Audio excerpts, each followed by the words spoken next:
আগামী 12 তারিখে এই টেকটপ থেকে তেতুলিয়া রূপসা থেকে পাতুরিয়ার 1 ইঞ্চি মাটির মানুষ বুঝাই দিবে, তোমরা যা ইসলামের দোহাই দিয়ে আমেরিকার এমবেসিতে গোপন বৈঠক করো, তোমরা যা ভারতের সেই গোপন বৈঠক করে ভারতের দাদাবাবুদের খুশি করতে চাও, তোমাদেরকে ওই জাতি ছেড়ে করতে 1 সেকেন্ড কিতা বলতে করবে। আর আমাদেরকে যদি পুরো পৃথিবীর বাদশাহী দান করা হয়, ডান হাতে যদি বাদশাহী দেওয়া হয়, ইসলাম যদি না থাকে ওই ক্ষমতাকে আমরা লাথি মারি। আল্লাহ قد قضى ولا تموتن الا وانتم مسلمون فقال النبي صلى الله عليه وسلم واتقوا الظلم فان الظلم ظلمات يوم القيامه او كما قال النبي صلى الله عليه وسلم। ইসলামী আন্দোলন বাংলাদেশ কর্তৃক আজকের খুলি বৈঠকে উপস্থিত রংলার উপজেলা শাখার সম্মানিত দায়িত্বশীলবৃন্দ এবং আমার সামনে দিনদার ইমানদার প্রিয় ভাইয়েরা, আসলে আমরা সর্বপ্রথম মহান রব্বে কারিমের দরবারে শুকরিয়া আদায় করি যে রব্বে কারিম আমাদেরকে একটা সুন্দর বৈঠকে বসার সুযোগ ভিক্ষা দান করলেন, এই জন্য দিল থেকে শুকরিয়া আদায় করি বলি আলহামদুলিল্লাহ। অসংখ্য দরুদ সালাম আল্লাহ তাআলার সৃষ্টির প্রধান আকর্ষণ বিশ্ব সভার সভাপতি বদরুদ্দোজা জনাবে মুহাম্মদ রাসূলুল্লাহ সাল্লাল্লাহু আলাইহি ওয়াসাল্লাম।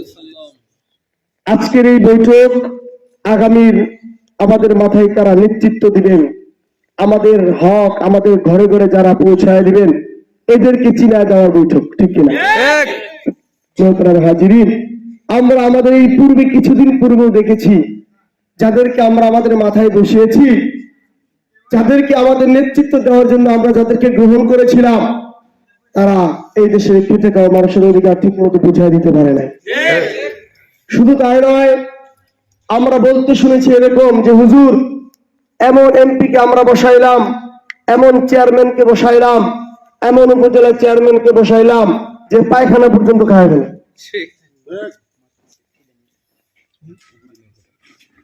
এই নেতা পায়খানা পর্যন্ত খেয়ে গেলে এই কথা অর্থ কি? যে আমাদের মতো খেটে খাওয়া সহজ সরল মানুষের জন্য একটা ভালো পরিবেশ বন্ধক একটা পায়খানার বরাদ্দ হয়, এই পায়খানার বরাদ্দের লোভে এই শয়তানটা সামলাইতে পারে না। মোহতারাম হাজিরিন, এটা হচ্ছে শয়তানদের কারবার। আবার এই দেশের মানুষের খেটে খাওয়া সহজ সরল মেধাকে, মেন্টালিটিকে চিন্তা করছি যে এরা তো আর ভোট পাবে না, এখন কি করা যায়? ইসলামের দোহাই দিয়ে যদি ক্ষমতায় বসাতে হয়, দেখবেন যদি তাই না হয়, যদি তাই না হয় ভাই, তোমার আমেরিকার এমবেসিতে গোপন বৈঠক কিসে? কথা বুঝেননি? বাংলাদেশের সামনে 12 তারিখে ভোট না ভাই, বাক্স হবে 3টা। কয়টা?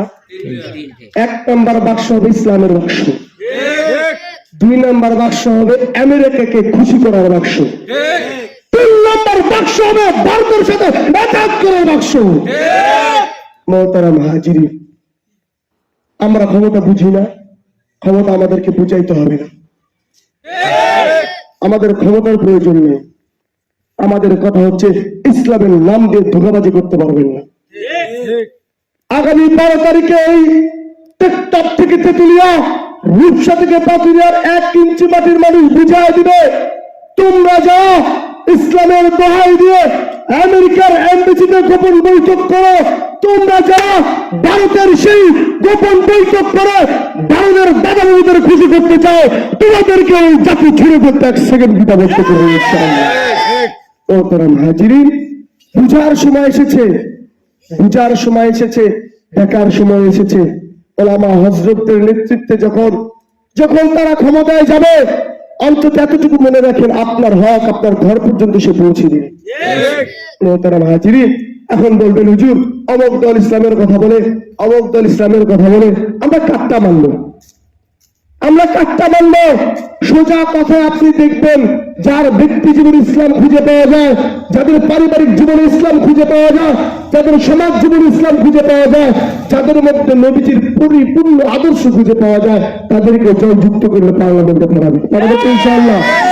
মোহতারাম হাজিরিন, ও মোহতারাম হাজিরিন, কি বুঝাবো আপনাদেরকে? ওলামা হযরত আছে ইসলামের মধ্যে একজন প্রাপ্তবয়স্ক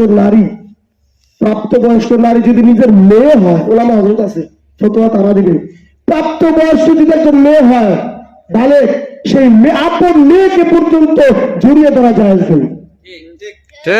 নিজের মা নিজের মাকে পর্যন্ত সেইভাবে একটা ছেলে যখন প্রাপ্তবয়স্ক হবে, নিজের মাকে জড়িয়ে ধরার অধিকার নেই, জায়েজ নেই। আপনি কিসের ইসলাম শিখাতে চান আমাদেরকে? এই বাংলাদেশে সেই মদিনা ইসলামকে আমরা কায়েম করার জন্য প্রয়োজনে রক্ত দিয়েছি, আবার কোন ব্যক্তি ইসলামকে এই দেশে প্রকাশ করতে দেবো না আমরা, ইনশাআল্লাহ।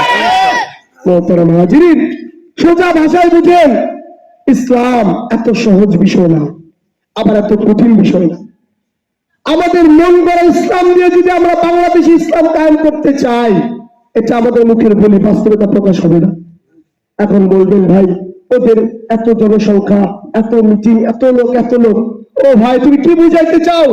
তোমার দলে অসংখ্য লোক, তুমি বুঝাইতে চাও তোমরা বিজয়ী হয়ে গেলা, তোমরা সেই চূড়ান্ত ফলাফলে চলে গেলা।